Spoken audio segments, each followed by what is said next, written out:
মসজিদে দ্বিতীয় জামাতের বিধান কি? যদি মসজিদ, রাস্তাঘাট, স্টেশন বা পাবলিক প্লেসে এমন কোনো জায়গা হয় যেখানে প্রচুর মানুষ হয়, ছোট নামাজের জায়গা আছে, সেখানে সব মানুষ একসাথে জামাত করার সুযোগ থাকে না, তাহলে সেখানে বারবার জামাত হওয়াতে দোষের কিছু নেই। কিন্তু নিয়মতান্ত্রিক যে মসজিদগুলো আছে, সেই মসজিদগুলোতে উম মূলত জামাত একটাই হতে হবে।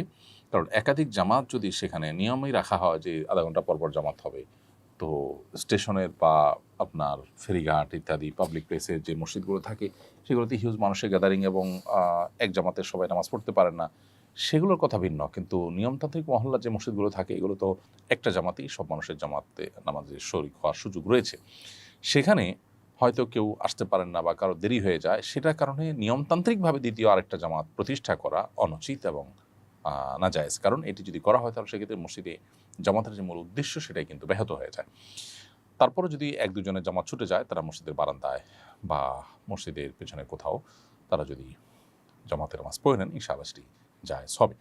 ফোকাহ হানাফ মৌলিকভাবে দ্বিতীয় জামাতকে মাকরুহ বলেন। তবে যেটি বললাম যে কারো জামাত ছুটে গেছে, তারা মসজিদের কোনো এক পাশে প্রান্তে বারান্দায় কোথাও দাঁড়িয়ে জামাত আদায় করে নিলেন, সেটা জায়েজ আছে। কারণ নবী করিম সাল্লাল্লাহু আলাইহি ওয়াসাল্লাম মসজিদে নবীতে জামাত শেষ হওয়ার পর এক ব্যক্তি আসছেন, তাকে আরেকজনের সাথে জামাতের জন্য উদ্বোধন নবী সাল্লাল্লাহু আলাইহি ওয়াসাল্লাম করেছেন।